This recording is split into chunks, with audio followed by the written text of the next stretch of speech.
अरे सुनैना बहू, आज सपना घर आ रही है तो उसका भी खाना बना लेना।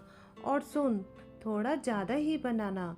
वो यहीं से टिफ़िन पैक करा कर ले जाएगी, कहाँ घर जाकर खाना बनाएगी।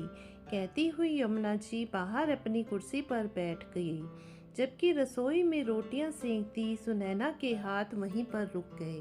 हे भगवान, अच्छी कामचोर बड़ी बहू है इनकी।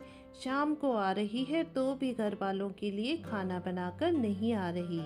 मैं यहाँ बैठी हूँ ना, टिफिन वाली, मैं बनाऊंगी उनके पति और बच्चों के लिए खाना। अंदर रसोई में सुनैना धीरे धीरे बड़बड़ाती हुई खाना बनाने में जुट गई। आखिर कितना ही बड़बड़ा ले, खाना तो उसी को बनाना था। ये बात वो अच्छे से जानती थी। आखिर ये हमेशा का ही था। जब से शादी हुई है तब से देखती आ रही थी। आखिर सपना खाना बनाती कब है घर में, उसे तो यह समझ में नहीं आता था। आए दिन तो आ जाती है यहाँ पर अम्मा जी को मक्खन लगाने के लिए। अम्मा जी के दो बेटे हैं, अमित और सुमित। अमित अपनी पत्नी सपना और दो बेटों के साथ कॉलोनी के दूसरे छोर पर रहता था। वहीं सुमित अपनी पत्नी सुनैना के साथ अपने पुराने घर में रहता था। अम्मा भी उसी के साथ रहती थी। सुनैना और सुमित की शादी को 1 साल हो चुका था, लेकिन 1 साल की शादी में सुनैना अपनी बड़ी जेठानी को बहुत अच्छे से जान चुकी थी। वो एक नंबर की कामचोर थी। खाना बनाने में तो उसे रोना आता था। हर 3-4 दिन छोड़कर यहाँ पर चली आती थी और फिर अपने परिवार का खाना बनवाकर यहीं से ले जाती। और तो और अपने बच्चों के जन्मदिन और खुद की सालगिरह तक यहीं पर मनाती थी। कोई भी सेलिब्रेशन हो या तीज त्योहार हो, तब भी सबका खाना यहीं पर बनता था। और अम्मा जी को ये दिखाई नहीं देता था। उन्हें तो लगता था कि बड़ी बहू उनसे बहुत प्यार करती है, इसलिए उनसे मिलने हर 4-5 दिन में आ जाती है। साथ ही हर वीकेंड में कहीं ना कहीं जाती थी तो अम्मा जी के लिए कुछ न कुछ खरीद कर ले आती थी। ये अलग बात थी कि वो ये सामान वहीं लोकल मार्केट से खरीद कर लाती थी। वो हमेशा उन तोहफों की पट्टी अम्मा जी की आंखों पर बांधकर ही रखती थी। इस कारण घर का बजट हमेशा बिगड़ा ही रहता। सुमित जहाँ अपने बजट को लेकर परेशान रहता था, वहीं सुनैना अपने घर के कामों को लेकर। 1-2 बार सुनैना ने कहना चाहा तो अम्मा जी उससे ही लड़ पड़ी। तुझे क्या पता ये तोहफे कितने महंगे आते हैं, तूने अपने पिता के घर पर देखा ही क्या है। परिवार को एक करके चलाना तो तुझे आता ही नहीं है। तू तो जलती है अपनी जेठानी से, खुद को घर संभालना नहीं आता है और घर के बजट बिगाड़ने का ठीकरा जेठानी पर फोड़ देती है। इसके आगे सुनैना ने कहना ही छोड़ दिया। अम्मा जी को ना समझना था, ना ही वो समझी। ये अलग बात थी कि आज तक सपना ने कभी भी अम्मा जी या सुमित और सुनैना को अपने घर पर खाना खाने नहीं बुलाया था। यहाँ तक कि जब सपना अपने मायके जाती थी तो पीछे उनके पूरे परिवार का खाना सुनैना ही बनाती थी। जबकि सुनैना का मायका तो लोकल ही था। वो तो सुबह जाती थी और शाम तक आ जाती थी, इसलिए उसे तो कभी ज़रूरत ही नहीं पड़ी। लेकिन अब सुनैना इन सब चीज़ों से तंग आ चुकी थी।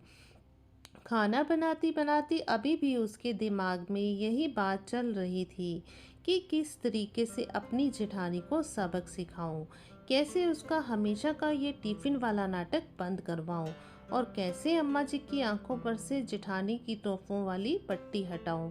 सोचते सोचते सुनैना पलटी, अचानक पीछे रखे सिलेंडर से टकराई और गिर गई। गिरते ही उसकी चीख निकल गई। यमुना जी रसोई में दौड़ी दौड़ी आई। अरे बहू, क्या हो गया? कुछ नहीं अम्मा जी, मैं सिलेंडर से टकराकर गिर गई। देखकर नहीं चल सकती थी क्या? अगर ज्यादा चोट लग जाती तो फिर खाना कौन बनाता? अम्मा जी के ये कहते ही सुनैना के दिमाग में यही आइडिया आ गया। उसने मन ही मन सोचा कि अब तो यही नाटक करना पड़ेगा। वो जैसे तैसे खड़ी होने लगी कि अचानक वापस गिर गई। अम्मा जी, मेरे पैर में तो बहुत जोर से दर्द हो रहा है, लगता है पैर में मोच आ गई है, मुझसे खड़े नहीं होते बन रहा। हे भगवान, तुड़वा लिए ना अपने पैर, अब इतने लोगों का खाना कैसे बनेगा। अम्मा जी, आपको खाने की पड़ी है, खाना तो जीजी बना लेंगी, पर मुझे चोट लगी, उसका क्या। ठीक है, उठाती हूँ तुझे। कहते कहते यमुना जी ने जैसे तैसे करके सुनैना को उसके कमरे तक पहुँचा दिया और उसे बाम ला कर दिया। ले बहू, इसे मल ले और गरम पट्टी बांध ले ताकि कुछ आराम मिल जाए। अभी का खाना तो फिर बड़ी बहू बना लेगी। कहकर अम्मा जी चली गई। तब तक सपना भी वहाँ पर आ गई। जैसे ही सपना को पता चला कि सुनैना के पैर में मोच आई है और वो खड़ी भी नहीं हो पा रही है, इसलिए अब खाना उसे ही बनाना पड़ेगा, तो उसने कहा, अम्मा जी, मैं खाना तो बना देती, पर आज तो मुझे ज़रूरी काम से जाना है। मेरी मम्मी की तबीयत भी ठीक नहीं है। मैं तो बस आपको देखने चली आई थी, तो आज तो मैं खाना बना नहीं पाऊंगी। अम्मा जी की प्रतिक्रिया जाने बगैर ही सपना यहीं की वहीं अपने घर के लिए मुड़ गई।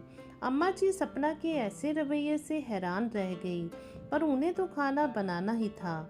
सो खुद के लिए, सुमित और सुनैना के लिए उन्होंने खाना बना दिया। दूसरे दिन अमित घर आया तो अम्मा ने पूछा, अब कैसी है तेरी सास की तबीयत। मेरी सास को क्या हुआ है, वो तो बिल्कुल ठीक है। अमित का जवाब सुनकर अम्मा हैरानी से बोली, अच्छा, सपना कल शाम को गई थी ना उनसे मिलने के लिए। नहीं तो कल तो हम लोग डिनर के लिए बाहर गए थे। सपना ने अचानक से प्लान बना लिया था। अमित का जवाब सुनकर अम्मा जी को समझते देर नहीं लगी कि सपना ने जानबूझकर ऐसा झूठ बोला ताकि उसे खाना ना बनाना पड़े। पर सुनैना ने 4-5 दिन तक अपना नाटक यूं ही जारी रखा। अब धीरे धीरे अम्मा जी को सपना की चालाकियां समझ में आने लगी थी। सपना जब बीमार पड़ती थी तो सुनैना उसके और उसके परिवार के लिए खाना भेज दिया करती थी। लेकिन यहाँ तो सुनैना को बस बिस्तर पर पड़े हुए इतने दिन हो गए, एक बार भी सपना ने अम्मा और सुमित के लिए खाना नहीं भेजा, यहाँ तक कि देखने तक नहीं आई। एक सप्ताह बाद जब सपना अपने पैरों पर खड़ी हो गई तो सपना घर आई। उस समय सुनैना रसोई में खाना बना रही थी, तो सपना ने कहा, अरे वहाँ, आज तो सुनैना खाना बना रही है, चलो आज तो मैं अपना टिफ़िन पैक करवा कर ले जाऊंगी। आखिर सुनैना के खाने को हमने बहुत ज़्यादा मिस किया। उसकी बात सुनकर सुनैना के हाथ वहीं पर रुक गए। लेकिन अम्मा जी बोली, माफ़ करना बड़ी बहू, देवरानी तुम्हारी टिफ़िन वाली नहीं है, इतनी कामचोरी अच्छी नहीं होती। अब से अपना खाना खुद ही बनाओ, अब से किसी का टिफ़िन पैक होकर नहीं जाएगा।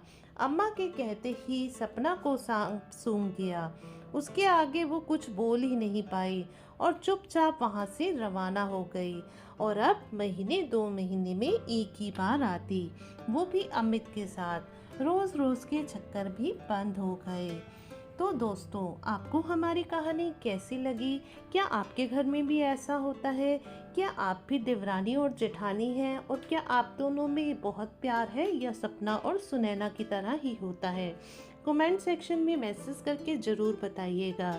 और अगर हमारी कहानी अच्छी लगी हो तो कहानी को लाइक कीजिएगा, दोस्तों के साथ साझा कीजिएगा और चैनल को सब्सक्राइब कीजिएगा। धन्यवाद।